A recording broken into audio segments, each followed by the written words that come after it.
אתה אדוני אלוהינו מלך העולם, שהכל נהיה בדברו. In the first chapter of the Torah, as soon as we learned that Adam and Eve were in the Garden of Eden, everything was fine, suddenly Cain kills Abel. A brother kills his other brother. Why did Cain kill Abel? Well, our rabbis say, the Torah says, that Cain actually made an sacrifice to God. He gave of his things to God, and Abel did the same thing. But the first one to do it was Cain. But God did not accept the offer of Cain. Our rabbis say maybe he didn't give of the best produce that he had.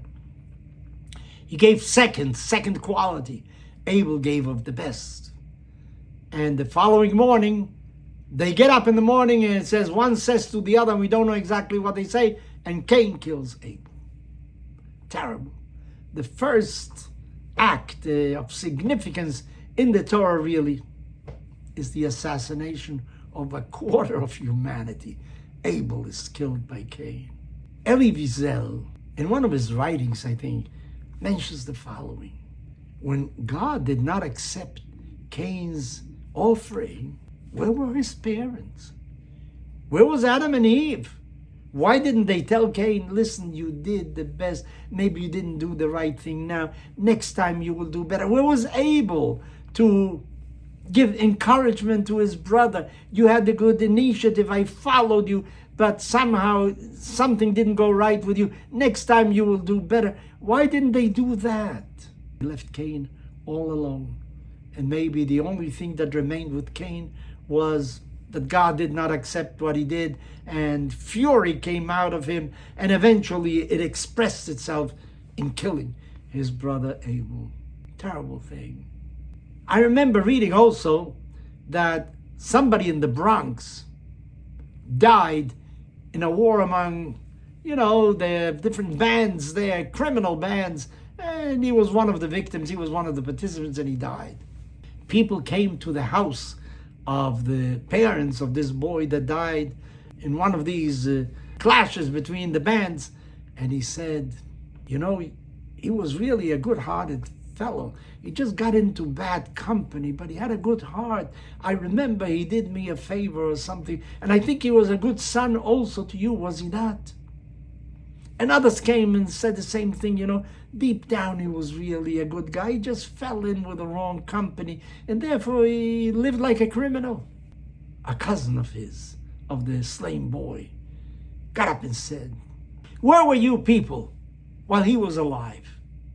Why didn't you tell him you have a good heart? Why didn't you tell him you're respectful of your parents? You never did that. Maybe had they done that, the boy wouldn't have gone astray like he did. He needed others to somehow give him strength, give him acceptance, that they realize that deep down he's okay. But we remain indifferent, we don't do anything.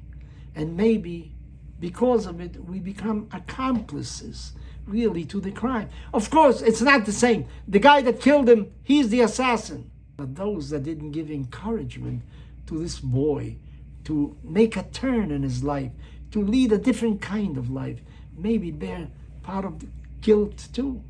Think about it. When was the last time you told somebody, I love you, I appreciate you? You have a friend, why don't you tell him what his good qualities are?